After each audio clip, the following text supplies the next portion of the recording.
Pernah nggak sih lo ngerasa panas lihat teman pamer screenshot portofolio saham hijau ratusan persen di Instagram, sementara reksadana lo jalannya kayak siput, kayak lagi lomba? Tapi yang satu naik roket, yang satu dorong gerobak. Halo Sobat Duitmologi, sebelum kita bahas mana yang lebih cepat bikin cuan, kita perlu ruqyah finansial dulu biar kepala dingin dan logika nyala. FOMO itu penyakit kronis investor pemula di Indonesia, dan biasanya muncul dari pertanyaan yang kelihatannya cerdas, tapi sebenarnya jebakan. Mana yang lebih cepat bikin kaya? Padahal pertanyaan yang lebih waras itu, mana yang lebih cepat bikin miskin kalau gua nggak paham? Karena kalau lo salah pilih kendaraan, bukan cuma duit yang hilang, tapi juga percaya diri, tidur, dan fokus hidup. Kita hidup di era serba instan, semuanya pengin cepat. Cepat cuan, cepat meroket, cepat viral. Masalahnya, hukum fisika uang beda sama hukum konten. Kekayaan yang datangnya secepat kilat biasanya juga pergi secepat kilat, easy come, easy go. Kalau lo ngejar cepat tanpa fondasi, yang lo kejar bukan cuan, tapi sensasi. Banyak orang membandingkan saham dan reksadana cuma dari return, tanpa ngitung risk dan effort. Ini ibarat lo bandingin kecepatan pesawat tempur sama bus pariwisata. Tapi lupa nanya siapa pilotnya, siapa sopirnya, dan lo sendiri duduk di kursi mana. Angkanya bisa kelihatan keren di atas kertas, tapi realitanya beda kalau mental dan skill lo belum setara. Ilusi media sosial bikin trading saham kelihatan gampang. Tinggal beli, nunggu, cuan, lalu pamer. Yang ditunjukin biasanya cuma yang profit, survivorship bias. Sementara jutaan retail yang boncos memilih diam, ngilang, dan pura-pura nggak pernah kenal saham. Jadi kalau lo ngerasa tertinggal, bisa jadi lo cuma lagi nonton highlight, bukan pertandingan penuh. Di sini kita samakan frekuensi dulu. Definisi cuan yang sehat itu bukan cuma nominal, tapi juga ketenangan hati dan kualitas tidur. Kalau portofolio lo hijau tapi hidup lo merah karena stres, itu bukan menang. Itu cuma pindahin masalah. Duitmologi bukan anti cuan, kita anti ribet yang nggak perlu, dan anti keputusan yang bikin hidup berantakan.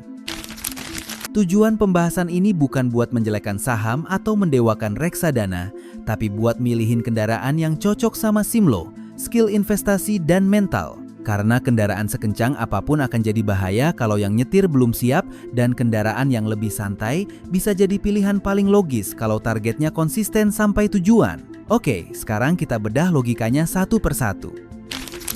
Bayangin saham itu kayak lu nyetir mobil Formula 1, potensinya ngebutnya gila. Kalau lu pro driver, lu bisa nyampe garis finish lebih cepat dari orang lain. Tapi F1 itu bukan motor matic, butuh skill tinggi, fokus penuh, dan refleks tajam. Meleng dikit atau salah injak rem, hasilnya bukan cuma nyasar, tapi nabrak tembok pembatas dan mobil lo remuk, alias modal bisa ambiar. Investasi saham itu active game. Lo yang pegang setir, lo yang nentuin kapan gas, kapan ngerem, kapan belok. Lo harus ngerti laporan keuangan, kondisi bisnis, valuasi, sentimen, sampai perilaku bandar. Karena keputusan lo bukan sekali sebulan, kadang bisa berkali-kali dalam sehari, dan tiap keputusan punya konsekuensi. Kalau lo masuk tanpa peta, lo bukan lagi investasi, lo lagi nebak. Logika high risk, high return di saham itu brutal, upside-nya bisa besar. Gak ada batas atas kalau emiten bagus dan timing lo benar.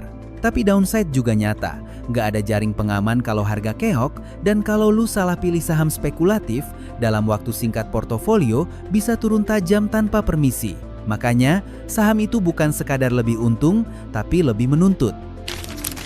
Saham juga nggak cocok buat yang gampang baper, baru minus 5% udah keringat dingin dan nggak nafsu makan. Volatilitas itu bagian dari paket, harga bisa naik turun kayak roller coaster, dan yang bikin retail boncos biasanya bukan karena nggak pinter, tapi karena panik dan serakah datang bergantian. Lo bisa benar secara analisis, tapi salah di mental, hasilnya tetap hancur. Banyak orang kejebak narasi saham itu passive income, padahal kenyataannya saham sering jadi semi-active job. Lo kepikiran tiap jam bursa, lo cek aplikasi tiap ada notifikasi, lo debat sama diri sendiri, jual sekarang atau tahan, tambah posisi atau kabur. Kalau lo nggak punya sistem, yang lo lakukan cuma ngikutin mood, dan mood itu musuh portofolio. Jadi kalau ada yang bilang saham itu jalan pintas cepat kaya tanpa belajar, ada dua kemungkinan, dia lagi jualan mimpi atau dia butuh korban buat jadi exit liquidity. Pasar itu kompetisi, dan di kompetisi yang nggak siap biasanya jadi makanannya yang siap. Duitmology nggak melarang lo masuk saham, tapi lo harus sadar lo masuk arna yang nggak peduli perasaan lo. Saham bisa jadi kendaraan cepat, tapi cuma buat orang yang punya SIM yang sesuai, skill, waktu, dan mental. Kalau belum, jangan maksa jadi pembalap cuma karena lihat orang lain pamer podium. Oke, sekarang kita bandingin dengan kendaraan yang lebih waras buat banyak orang, reksadana. Reksadana itu ibarat lo naik bus eksekutif, lo beli tiket, duduk manis, dan perjalanan tetap jalan karena ada sopir profesional, manajer investasi yang nyetirin. Lo nggak perlu pusing mikirin rute, nggak perlu tiap hari cek grafik. Lo bisa tidur, kerja, atau fokus urusan hidup lain, sementara portofolio tetap bergerak sesuai mandatnya. Kelebihan utamanya bukan di sensasi kecepatan, tapi di kenyamanan dan kepastian proses. Lo membayar biaya pengelolaan supaya lo nggak harus jadi analis dadakan. Dan buat banyak orang, itu justru keputusan yang efisien. Karena tujuan investasi bukan kelihatan keren, tujuannya nyampe, dan nyampe itu butuh sistem yang bisa dipakai terus. Di reksadana ada fitur keamanan yang sering diremehkan pemula, diversifikasi otomatis. Uang 100.000 lo bisa disebar ke banyak aset, saham, obligasi, atau pasar uang. Jadi kalau ada satu emiten yang kinerja jelek, efeknya nggak langsung bikin portofolio jungkir balik. Busnya bisa goyang, tapi jarang kebalik. Beda cerita kalau lo all in satu saham. Manajer investasi itu sopir yang sudah terbiasa dengan medan. Dia punya tim riset, akses data, dan proses investasi yang lebih disiplin dibanding retail yang sering kebawa emosi. Dia tahu kapan menambah eksposur, kapan menahan, kapan rotasi sektor. Sesuatu yang pemula sering gagal karena keburu panik atau keburu serakah. Di sini lo beli pengalaman mereka. Memang, naik bus nggak bakal secepat naik F1, lo nggak akan tiba-tiba jadi miliarder dalam semalam. Tapi peluang lo sampai tujuan dengan selamat jauh lebih realistis tanpa drama tiap hari. Buat pekerja 9 to 5 yang waktunya habis buat kerja dan tanggung jawab, reksadana sering jadi pilihan paling masuk akal. Karena investasi harus menopang hidup, bukan mengganggu hidup. Yang sering menang di reksadana itu bukan yang paling jago prediksi, tapi yang paling konsisten. Kekuatan utamanya ada di compounding jangka panjang, sedikit demi sedikit tapi terus nambah. Kayak kura-kura yang kelihatannya pelan, tapi stabil. Banyak orang kalah bukan karena return kecil, tapi karena mereka lompat-lompat instrumen karena bosan. Jadi reksadana bukan alat buat adu cepat, ini alat buat membangun kebiasaan, disiplin, dan pertumbuhan yang bisa dipertahankan. Kalau lo mau cuan yang sehat, lo butuh kendaraan yang sesuai kapasitas, bukan yang paling heboh di cerita orang. Nah, sebelum lo makin yakin, kita bahas biaya tersembunyi dari kecepatan. Sekarang kita berhitung pakai logika dagang. Kalau lo untung 10 juta di saham tapi lo harus begadang, stres, asam lambung naik, lalu kerja utama jadi berantakan, itu masih cuan atau itu tukar-menukar kesehatan dengan angka. Banyak orang cuma hitung profit di aplikasi, tapi lupa menghitung biaya hidup yang ikut kebakar. Duitmology melihat cuan sebagai paket, bukan angka tunggal. Ada biaya tak terlihat yang namanya opportunity cost.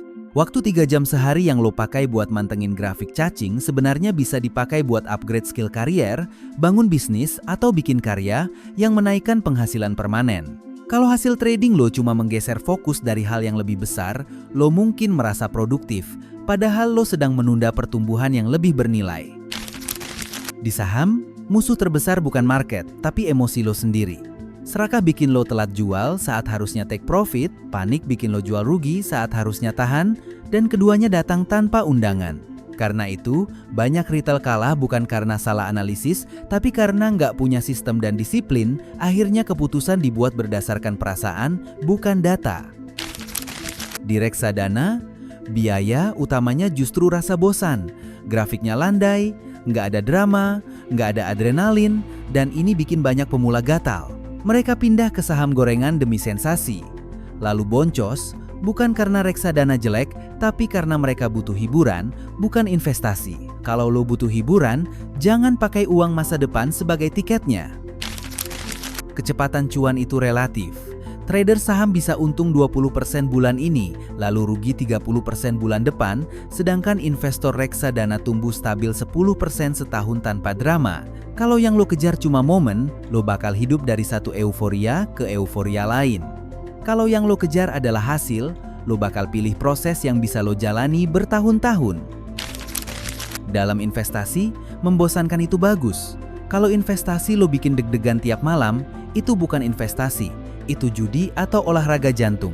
Portofolio yang sehat itu yang bikin lo bisa hidup normal, tetap produktif, dan tetap waras. Karena uang itu alat, bukan tuan yang nyuruh lo gelisah setiap hari.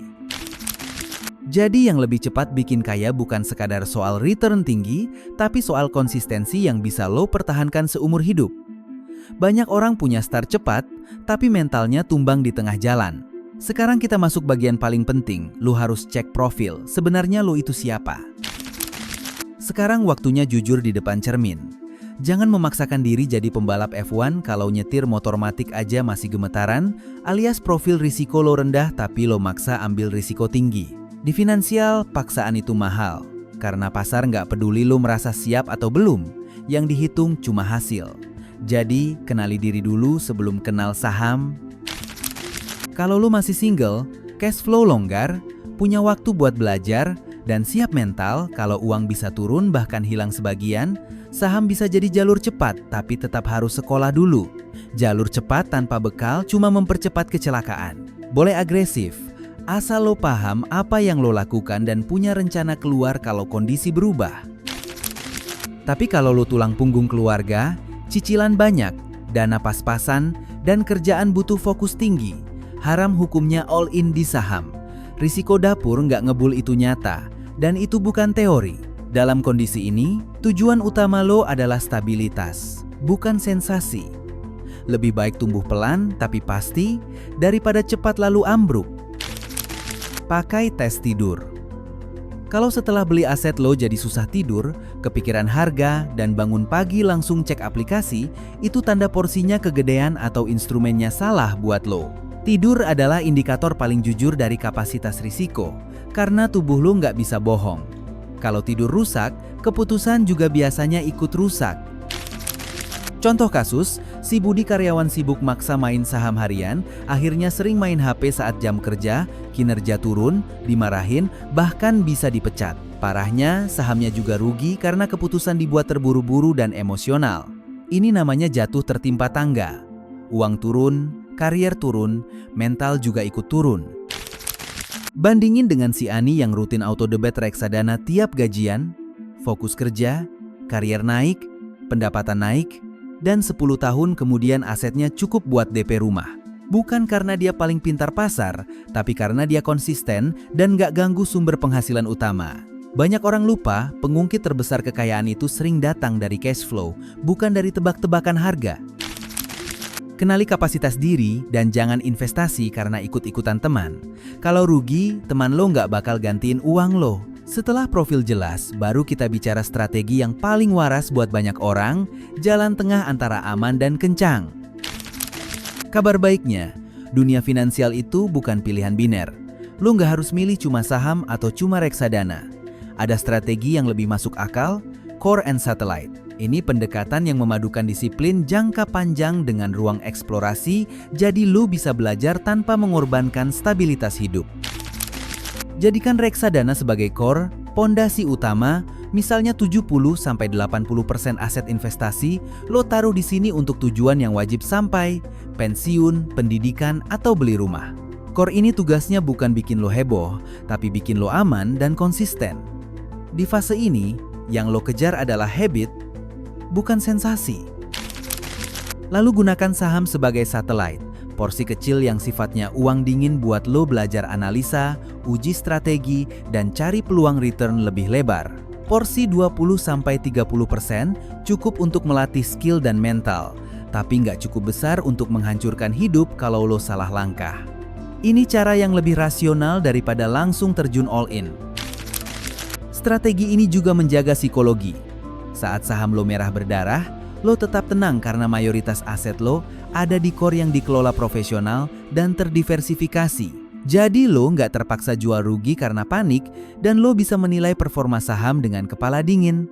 Stabilitas mental itu aset, bukan bonus. Lakukan evaluasi berkala. Kalau setelah 2 tahun portofolio saham lo konsisten mengalahkan core, bukan karena hoki 1-2 transaksi, tapi karena sistem lo terbukti, baru pelan-pelan naikkan porsinya. Kalau nggak konsisten, berarti core tetap harus dominan. Banyak orang kebalik, baru menang sekali langsung merasa jenius, lalu menaikkan risiko, lalu tumbang. Sebelum menyentuh tombol buy, pastikan dana darurat aman dulu, minimal 6-12 kali pengeluaran bulanan. Ini bukan aturan sok suci, ini sabuk pengaman. Tanpa dana darurat, tiap koreksi pasar terasa seperti ancaman hidup, dan itu bikin lo sulit bersikap rasional. Dana darurat bikin lo bisa tahan badai tanpa menjual aset di saat salah. Dengan Core and Satellite, lo dapat kecepatan dari saham dan keamanan dari reksadana sekaligus. Ini bukan strategi paling keren, tapi ini strategi paling logis untuk mayoritas orang yang punya hidup nyata, bukan cuma grafik. Sekarang kita tutup dengan kesimpulan dan aha moment yang perlu lo bawa pulang. Jadi, mana yang lebih cepat bikin cuan? Jawabannya bukan saham atau reksadana, tapi instrumen yang lo pahami dan bisa lo jalankan dengan disiplin.